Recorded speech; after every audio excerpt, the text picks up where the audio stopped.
ಬೈಕಪ್ಪಾಡಿಯ industry ಏರಿಯಾದಲ್ಲಿ ಪತಂಜಲಿ ಎಂಬ ಕಂಪನಿಯಲ್ಲಿ ಕಾರ್ಮಿಕನಾಗಿ ದುಡಿಯುತ್ತಿರುವ ಬಿಹಾರದ ಮೆಘು ಮೆಹ್ತೋ ಎಂಬ ಯುವಕ ಶನಿವಾರ ಕೆಲಸ ಮಾಡುವಾಗ ಬಿದ್ದು ಸಾವಿಗೀಡಾಗುತ್ತಾನೆ.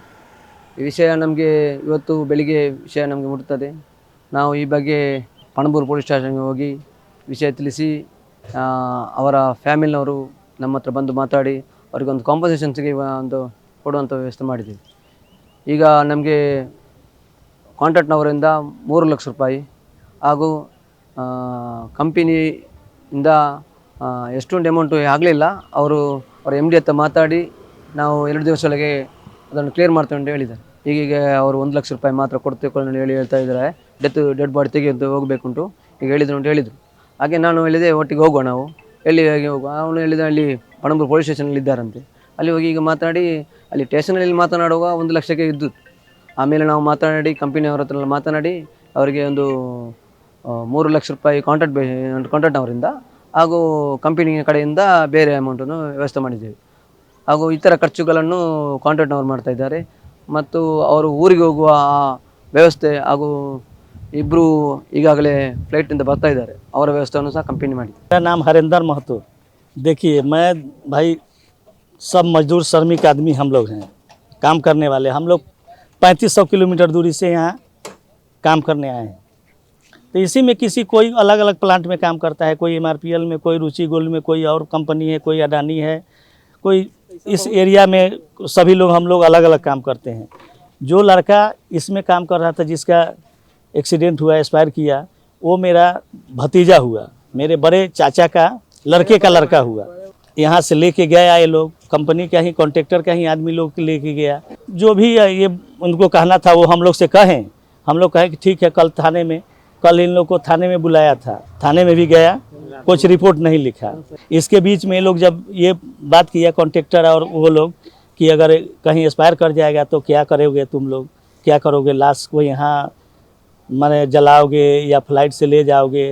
तो हम लोग थोड़ा सा विचार विमर्श करके अपने आप में कि ले जाना, ऐसे भी तो इसके काट पीट ज़्यादा कर दिया है, वो जाते जाते वो है ना, वो लाश और ज़्यादा डैमेज हो जाएगा, बेकार हो जाएगा। तो हम लोग एक बताया कि यहीं उस लड़के है, ये है पत्नी है, हम लोग है, ये है परिवार का, हम लोग मिल के यहीं दाह संस्कार कर देंगे। कॉन्ट्रैक्टर को नहीं इसमें नाम दिया जाएगा FIR में, तो फिर हम किसको नाम पहले देंगे? डायरेक्ट पतंजलि को तो नहीं दे सकते हैं ना। नहीं, अभी नहीं किया है। वो लोग हम लोग को बोला है कि आप अपना मैनेज करिए, सेटलमेंट मैनेज कीजिए, मैनेज हो जाता है तो ठीक है, नहीं तो FIR जो आपको लिखना है लिखाइए। तो हम लोग यही करने के लिए पहले गेट पर आए हैं कि भाई मान लीजिए समस्या समाधान हो जाता है, अगर बातचीत से बन जाता है तो आगे हम लोग मजदूर आदमी, हम लोग कमाने वाले आदमी हैं, हम लोग अलग अलग से कंपनियों में काम करते हैं, तो रोज़ इसके लिए हम लोग ऐसा किए। तो हमारा यही कहना है कि जो कंपनी का रूल्स है, जो इंश्योरेंस का पैसा है वो कॉन्ट्रैक्टर दे, प्लस पतंजलि भी वो अपने तरफ से पैसा जो हमारा हक बनता है, सही हकीकत, वो 25-30 लाख रुपया से कम आजकल का तो बनता ही नहीं है। 30 लाख से कम तो नॉर्मल है। अभी यही लोकल आदमी होता तो वो करोड़ों से पकड़ता, करोड़ों के डिमांड करता है। लेकिन हम तो बाहर के परदेसी हैं, तो हम लोग कहें कि जो हकीकत है उसी चीज़ को हम लोग कहें, ताकि इस बच्चे का इस औरत का कुछ उद्धार हो जाएगा, ये अपना इससे जीवन को अपना चलाएगा। शनिवार को हुआ है, काम कर रहे थे, मतलब कि वही टाइम हो रहा था 4:40। मतलब जो काम करवा रहा था ना, वो बोल रहा था कि थोड़ा जल्दी करो। तो काम करते करते मतलब क्या हुआ कि सीट उठाकर फिर रख दिए। रखने के बाद वो मतलब कि जो पीछे किया, मतलब पैर छाला, फिर सीधे मतलब सीट रहता है ना, वो प्लास्टिक वाला सीट, सीधे नीचे चला गया। सेफ्टी बेल्ट काम नहीं किया, टूट गया, सीधा नीचे। काम करना सीट का काम 3 तल्ला, मतलब 30 मीटर होगा। हाँ, 5-6 साल से, तो 2018 से मैं सर यहाँ पे ड्यूटी कर रहा है।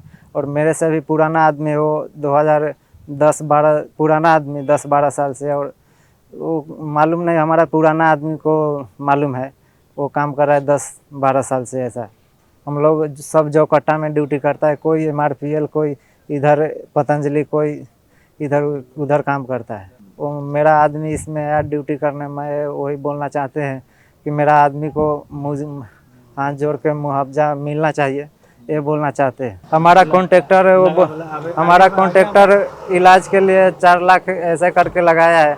कंपनी वाले 1-1.5 लाख रुपए बोल रहा है देने के लिए। 1-1.5 लाख रुपए हम लोग दे सकते हैं, इतना हम वही हमारा आदमी बोल रहा है 1-1.5 लाख ले हम लोग दे सकते हैं। कंपनी वाला 1-1.5 लाख ले देगा तो उससे क्या होगा हम लोग को? सर बताइए आप लोग।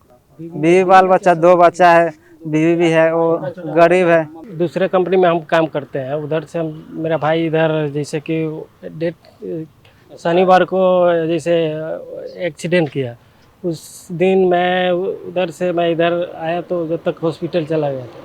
उधर में जाने के बाद में वो डॉक्टर ऐसा बोल रहा था जो अभी कोई मैंने वो वेंटिलेटर में डाल के रखा था, ऐसा बोला है जो अभी कम चांस है बचने के लिए। तो इसके लिए सर हम लोग को यही बात करना है कि इधर के आदमी जो कॉन्ट्रैक्टर है वो 2 लाख रुपया में मैनेज करने के लिए बोल रहा है। तो हम लोग सर 2 लाख रुपया में मैनेज नहीं कर पाएंगे। इसलिए नहीं कर पाएंगे कि हम लोग उसको 2 बच्चा है और उसका मम्मी पापा है, उसका बीवी है। वो लोग का तबीयत और ज़्यादा ख़राब हो जाएगा जब सुनेगा जो 2 लाख रुपया मिलेगा। तो वो अभी फ़ोन पे इतना बात वो हमेशा वो समझिए कि वो बेहोश हो जा रहा है। इसके लिए हम लोग बोल रहे हैं कि हम लोग को जो मुआवजा चाहिए मुनासिब को देगा तो हम लोग शांति रहेंगे, नहीं तो हम लोग आगे के लिए भाई में अकेले थे।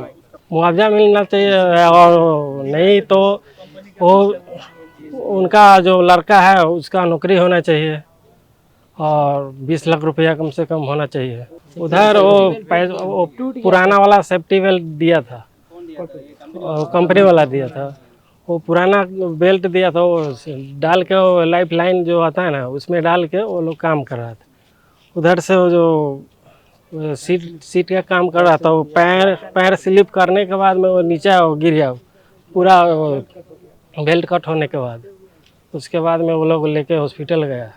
तो उसके बाद में वो कॉन्ट्रैक्टर जो है वो फ़ोन किया, करने के बाद में बुलाया जो राकेश जो भाई है मेरा, उससे बात किया, बोला जो आपका भाई एक्सीडेंट किया है, जो आप आ जाओ। तो हम लोग को कॉल किया, हम लोग दूसरे कंपनी में काम कर रहे थे तो वहाँ से हम लोग आए हैं।